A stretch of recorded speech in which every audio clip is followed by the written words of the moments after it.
In this video, we are going to see the March 9th, 2022 newspaper, Indian Express.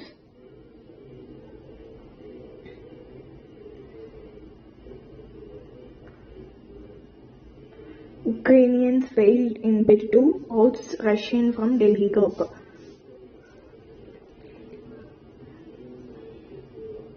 See what is Foreign Service Attaches and Advisor Association in India.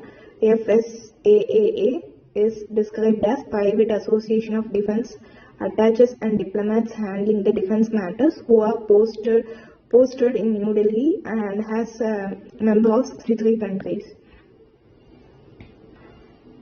Standoff at Hot Spring, India-China to hold talks on March 11.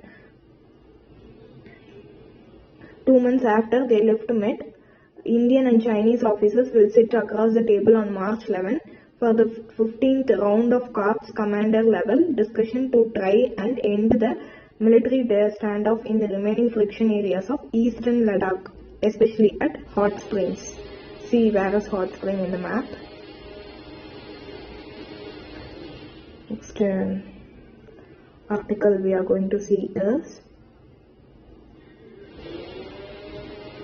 there was no important article here.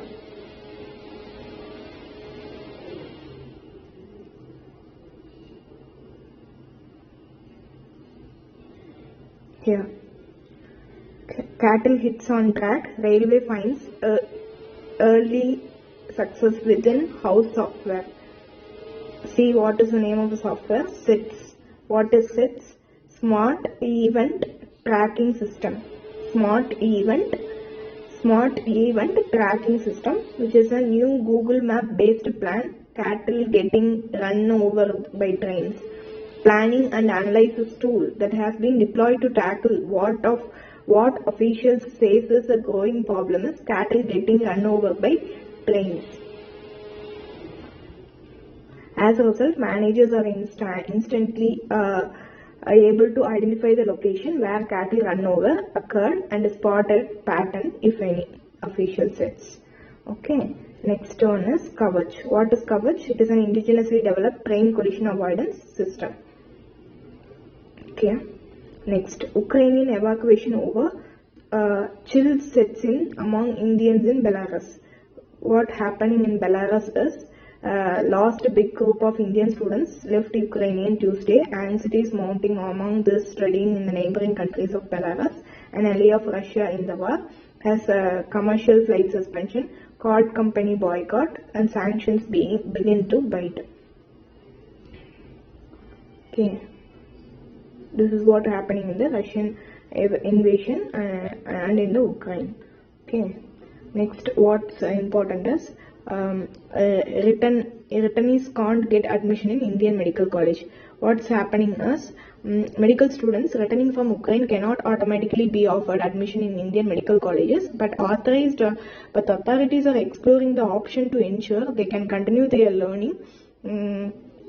So here says, we cannot immediately place these students in our colleges.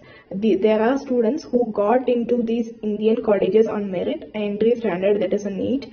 That cannot be diluted. That's what the stand they taken. Students who are returning from Ukraine are opted for universities that have a different system of teaching and curriculum. However, still such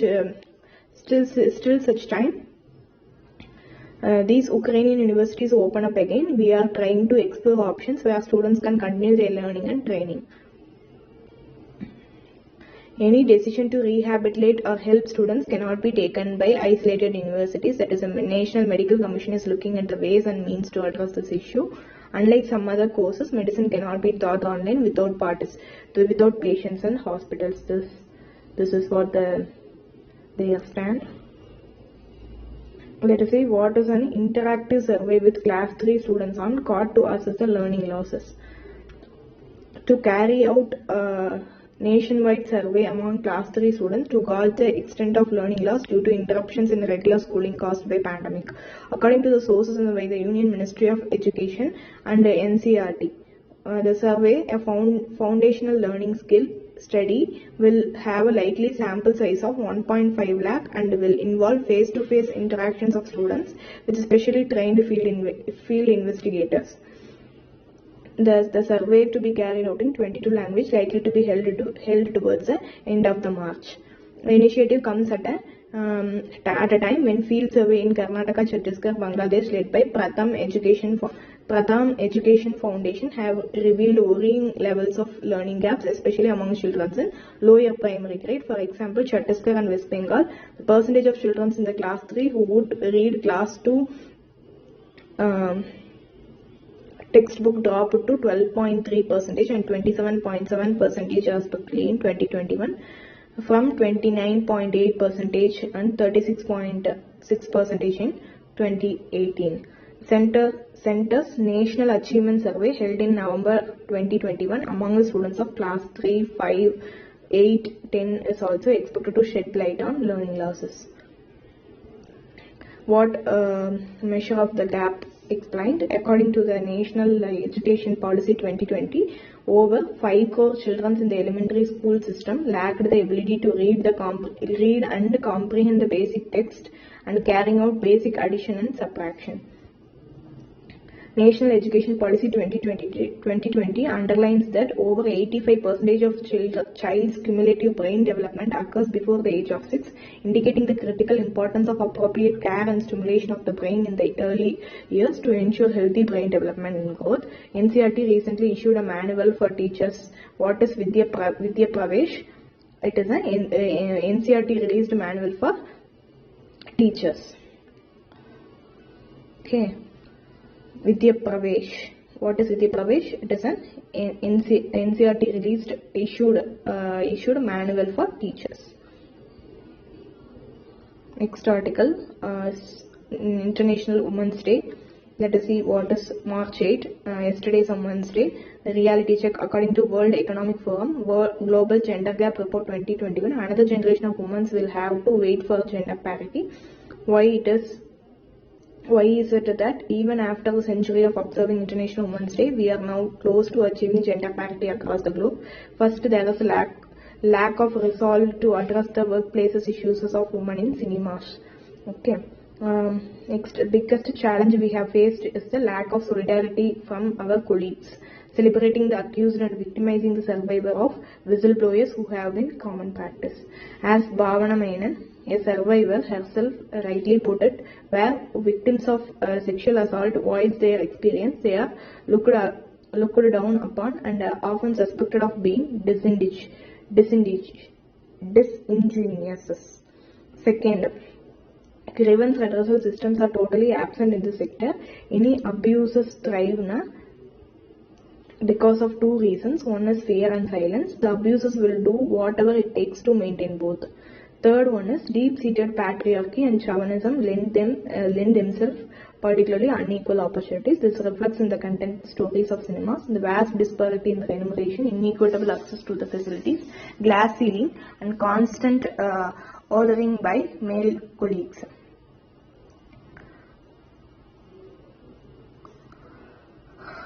The adversities, if we want to change for the better, women have to speak up. Recently, Me Too wave in Kerala, the arrest of persons happened.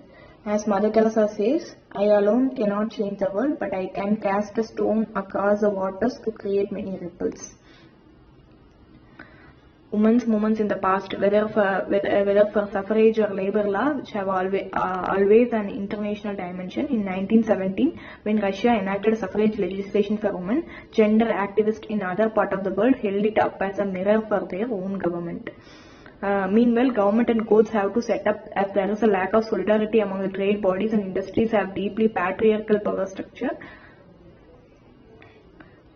50,000 women garment workers marching through the New York City in 1908, protesting against the adverse working conditions, low wages, extended work hours, sexual harassment, and this is the radical reason that eventually lead to the March 8 observed as International Women's Day. This is the history of Women's Day. Let us see wealth of diversity. It has been proven time again that when more women enter the workforce, economies grow faster.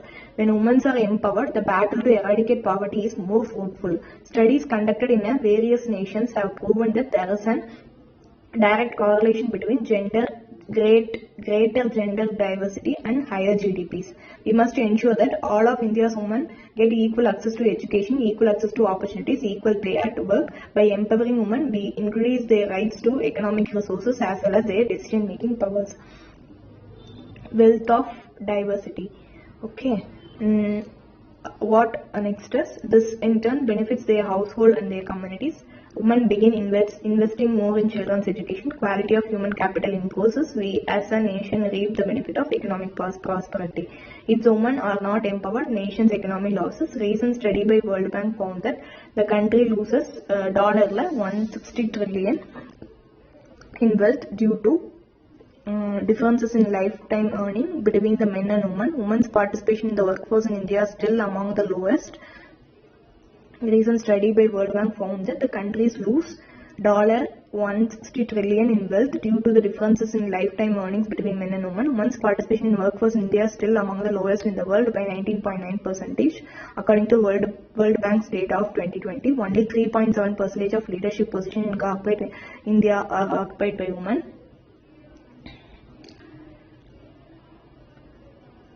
This is not to say progress has not been made.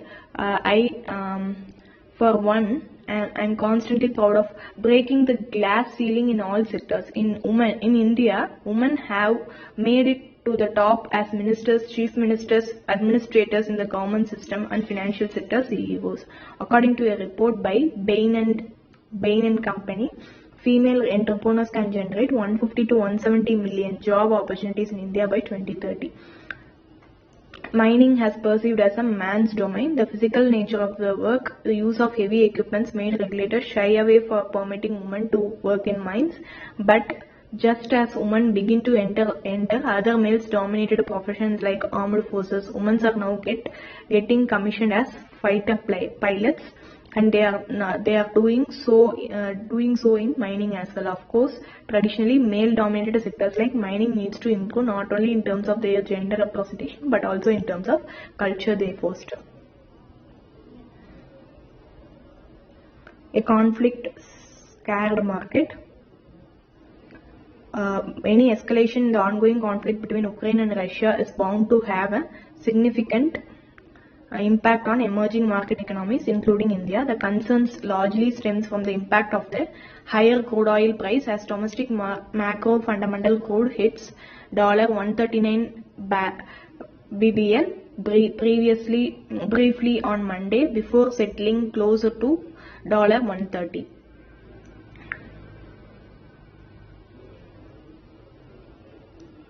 Rupee, interest rates, current account, fiscal deficit on inflation. The impact of higher crude oil price could have a significant impact on the followings. Okay, it is ironic that even as emerging economies running current account deficits are getting punished by depreciating currencies and hardening of the interest rates, we are witnessing the US dollar appreciating. US runs the largest current account deficit in the world, 23 times higher than that of India. By this logic, US Treasury should now have been at all-time lows. Macroeconomic paradox is named after the economist Robert Triffin, that is Triffin paradox. You have to know what is Triffin paradox. The most common argument for such a macroeconomic paradox is named after the economist Robert Triffin, that is Triffin paradox. It postulated that US current account deficit is purely a reflection of US supplying large amount of dollars to fulfill the world's demand. Former US Federal Reserve Chairman extended this argument in 2005 to the saving glut proposition by espousing that emerging economies are escalating foreign exchange reserve in dollars, diverting domestic saving to buy the US treasuries. There are several counter-arguments to this view that effectively states that dominance of US dollar is inevitable in the global finance architecture and it is purely fault of emerging market economies. It is unlikely that dollar dominance will decline ever in future, as 90% of global trade is dollar dominated and prolonged war will only strengthen the US dollar. First, every year, government front loads its large borrowing program by completing 60% of borrowings in the first half of the year.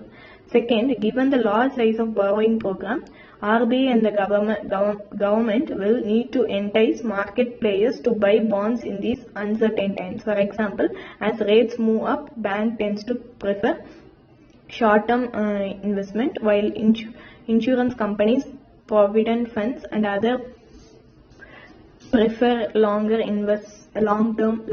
investment. Third, small savings collections have significantly exceeded budget estimates. Fourth, LIC currently holds around 23.5 trillion worth of government bonds, higher than even than the RBI. LIC's G-Sec holding is around 90%, while comparing with the banking's ownership stands at around 38%.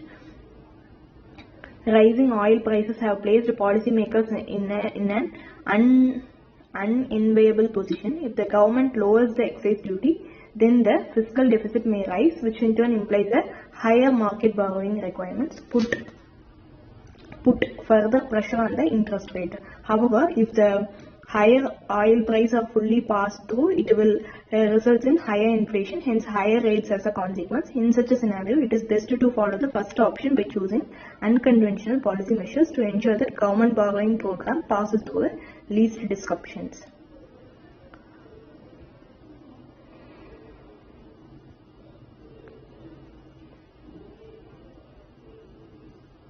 International students in Ukraine: India 22%, Morocco 10%, Azerbaijan 6%, Turkmenistan 6%, Nigeria 5%, Turkey 4%, China 4%, Egypt 4%, Israel 3%, Uzbekistan 2%. That is around 80. India had 18,000 Indian students enrolled in education institutions in Ukraine, more than in Russia, that is 16,000 only, France 10,000 only. Among European countries, only Germany 20,801 has more Indian students than in Ukraine. That is, Germany is having more students comparing with Ukraine. Ukraine are low cost and relatively lax admission process, and for many, Ukraine offers opportunity to enter into large European market, particularly since it became a part of Bologna process in 2005 that encourages mutual recognition of degrees and collaboration among European nations in higher education. Looming oil crisis, what now? On Tuesday, US President Joe Biden announced a ban on all crude oil and natural gas imports from Russia into US even as the Ukrainian conflict intensified, while UK announced that it would pass out imports of Russian oil by end of the year. These moves will further increase the crude oil price, which in turn will stoke the inflation across the world, particularly in US and its allied nations in Europe, which are already reeling from inflation rates that are in their highest in decades. That is because Russia is the world's second largest producer of oil, as well as second largest exporter as well. Russia has been holding back from providing additional supplies of natural gas to Europe. As the prices of gas shot up, so did the prices of oil as consumers shifted from gas to oil and coal. Continued underinvestment in oil and gas exploration because of public and regulatory aversion to fossil fuels. There is very limited spare capacity within the OPEC, that is Organization for Petroleum Exporting Countries. Only Saudi Arabia and UAE have the spare capacity, and they are refusing to play along as it. For example, unlike Russian oil, Venezuela oil has more impurities. It requires more complex type of refineries. Then the individual countries' cost of production also play a key role. Most of the new oil fields in US produces at 40 rupees dollar per barrel, while not a rupee, it is a dollar, $40 per barrel, while those in Russia produces at $20, in Saudi Arabia at around $50 $15 a barrel. So Russian supplies are not only a second biggest, they are also second cheapest and better quality, replaced with Venezuela may provide. Can a strategic reserve not help meet gap? Top 3 countries in terms of reserves are US, China, Japan. At an average daily global consumption is 95 million barrel. Can't there be, while seeing the largest oil producer is US, followed by Saudi Arabia, followed by Russia, followed by Canada, then China, Iraq, UAE, Brazil, Iran and Kuwait. Can't there be increased supplies from countries such as Venezuela and Iran? Venezuela has the world's largest oil reserves, but producing oil requires more than just reserves. The country's oil producing apparatus is in despair, partly due to government's mismanagement. Companies are in debt and most don't even have the good quality drilling equipment. Iran will now increase the output unless it gets nuclear deal with the US.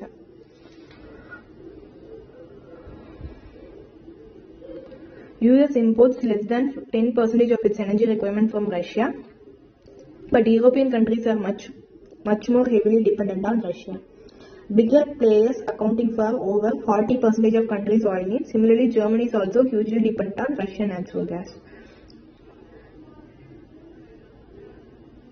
Germany has no LNG liquid natural gas terminals. It is completely dependent upon natural gas pipelines from Russia.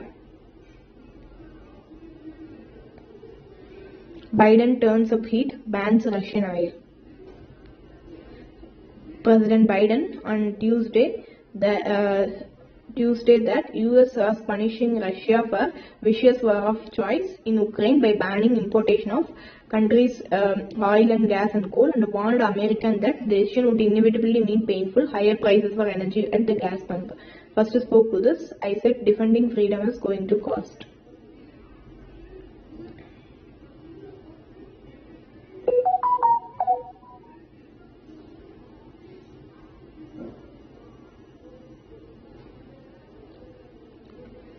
Budget infra plans may take a hit as war fallout spills over. Oil price-led inflation is expected to lead to the second-order effects, even as surging bond yields may force the RBA. Oil prices-led inflation is expected to lead to the second-order effects, even as surging bond yields may force the RBA to reverse its accommodation stance sooner than later and make the central bank debt management tasks even tougher. These factors combined are anticipated to have negative bearing on GDP growth next year. The weak rupee will add to the pressure of import bills already inflated by higher crude oil price, and also disrupt the estimated savings for subsidies in the budget, with the fertilizer subsidies expected to overshoot and revised estimate. Economic Survey 2021-2022 projected oil prices in the range of $70 to $75 per barrel for the next year, while also highlighting several risks to this key assumption going wrong. Crude oil imports are nearly 20% of country's import bill.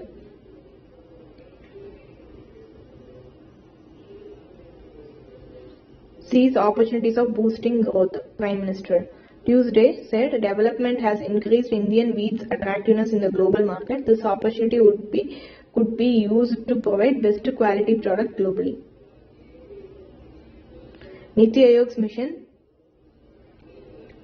partner Snap.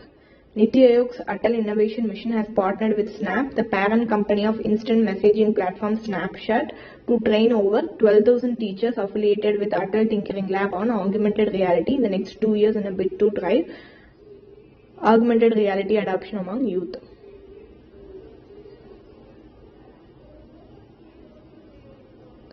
That's all.